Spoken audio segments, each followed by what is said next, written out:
ბიზნეს რა არ უყვარს ბიზნეს ყველას აძლევს თავისუფლებას რომ მოიპარონ და იქ მოპარვა საქართველოს მოქალაქეებისთვის არის ჩვეულებრივი ამბავი. უბრალოდ ბიზნესს არ უყვარს ვიღაცა თუ მასზე მეც იპარავს და ეხლა ოლიგარქები ძირითადად პარანოიკები არიან ხოლმე და ეხლა რაღაც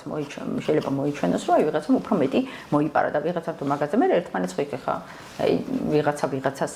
ვიღაცაზე ბიზნესს მიუტანს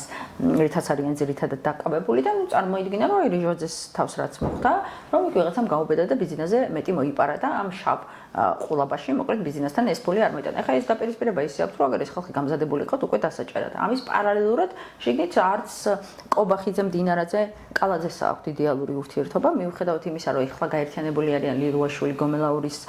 წინააღმდეგ მათ შორისაც ეს ამბიციების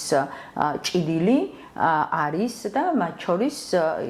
იმისთვის ბრძოლა არის ვინ იქნება ამ სამ შორის პირველი ბიძინა ივანიშვილის კარზე ხო